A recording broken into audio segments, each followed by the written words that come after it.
Rest in peace, baby girl. At 15, you had your whole life ahead of you. I'm so sorry this happened to you. Praying for your family and friends, especially your mother. Sending nothing but love and condolences to your family and friends. The hospital, including the suspect. So they are no longer looking for an active shooter, but those injuries range from gunshot wounds to shrapnel injuries, as well as cardiac arrest. And right now, police searching the building just for evidence, anything that can give them any tips to trying to find out why the shooter may have gone on this rampage. Right now, let's send you out to Damon Arnold. You've heard Damon's report a little earlier. Damon, what do you know right now? As you can see right now, more buses are pulling in, but a lot of buses have just pulled out onto the road. I think for the first time, some people may be taking their first breaths of sighs of relief as they know that they're headed towards some kind of safety that's secured. You can see that the parking lot is starting to clear. We've still got a lot of law enforcement officers out here trying to clear out this parking lot to make sure that everyone is reunited with their families. That looks like whether it be, parents and students to faculty and staff. I don't think that anyone has been left untouched and unscathed by this today. But again, you see these buses, they're pulling out. Some have students, some don't. I think they called for all of these buses to make sure that they had just enough to get everybody out, no matter what the count was, no matter who you were, if you were a student or a faculty or a staff. And so people are really, like I said, just now finding a chance to relax their shoulders and take a breath and start to process what happened. You can hear over here, there's a gentleman over here who's still in shock, still trying to explain the magnitude of what happened. And some people just haven't left the scene. I think they're still being spoken to by law enforcement to get their accounts of what unfolded today. So yeah, they're looking for students and staff right now, if you can hear that. So Damon, have you seen... That's where we are. Excuse me, Damon, have you seen folks, perhaps reunions of some sort, of whether it's parents with kids? Have you seen people kind of getting together, people who are reaching out for each other? Oh, yes. I mean, that was actually one of my first encounters out here. Was I was running from this direction, which this is Arsenal, and this is Hereford right here. So if you come down Arsenal, I came from this way.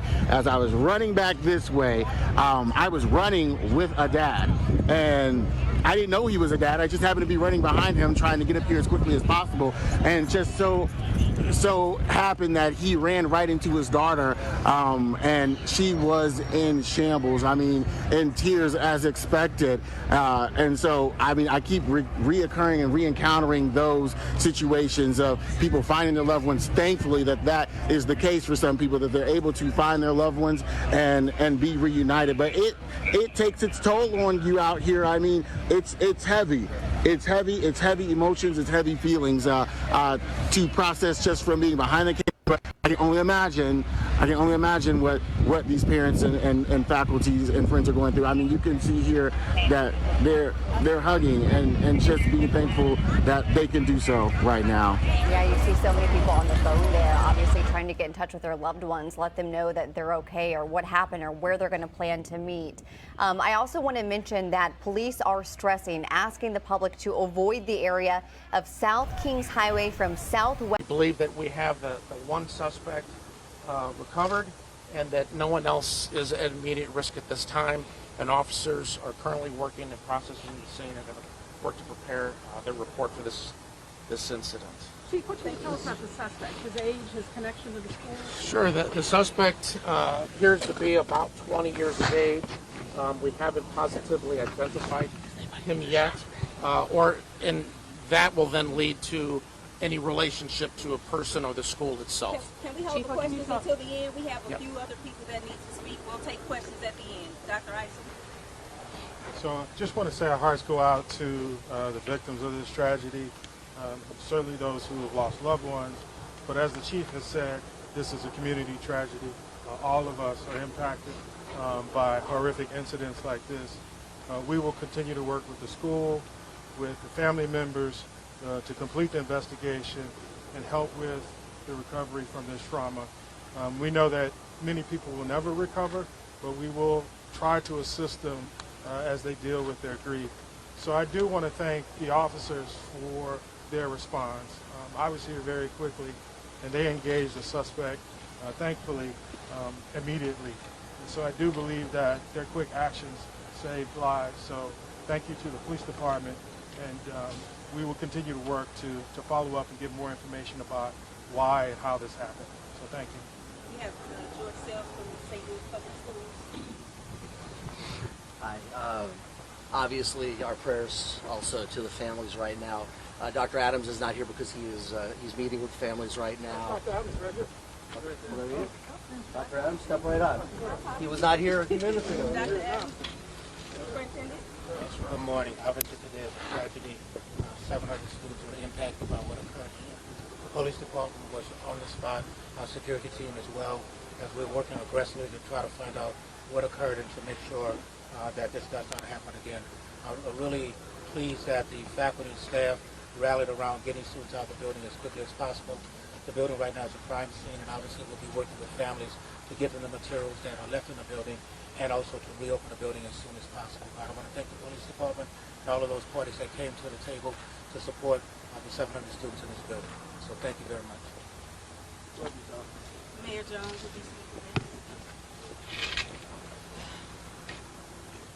I visited this school on the first day and talked to the students and how excited they were about their upcoming school year.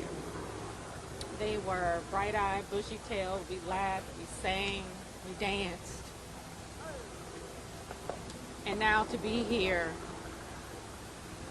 for such a devastating and traumatic situation breaks my heart, especially as a mother. My son called because they got the news at his school as well. And he says, "Mommy, you sound stressed." I'm stressed and I'm heartbroken. I'm heartbroken for these families who send their children to our schools hoping that they'll be safe. Our children shouldn't have to experience this.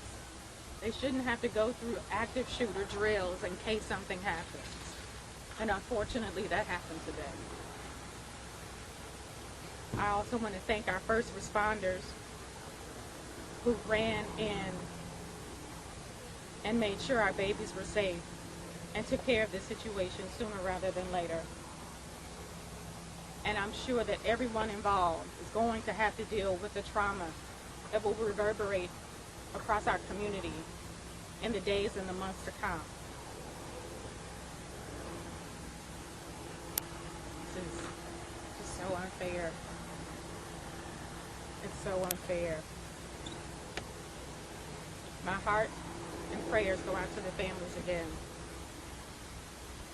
And I want to thank the school district, again, and our first responders for running towards danger to save our children, to save our staff and students. Thank you.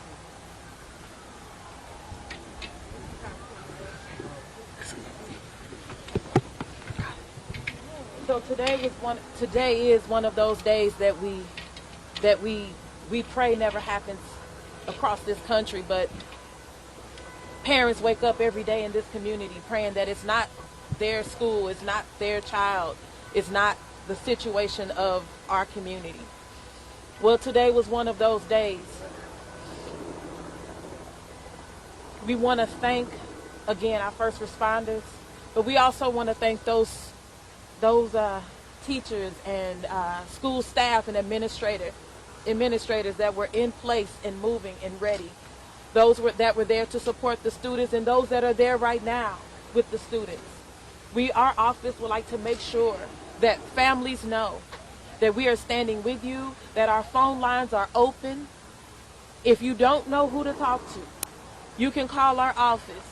The phone number is 314-955-9980. It's 314-955-9980. If you need resources, let me say to our students and to the faculty, if you need help, it's okay to not be okay. It's okay to not hold it to yourself. We can help. So reach out to our office. We want to be there to support you. And our hearts go out to each and every one of you. But as we're thinking about how to help, we will also be here on the ground to help. Our team is here, and we will continue to be here for each and every one of you.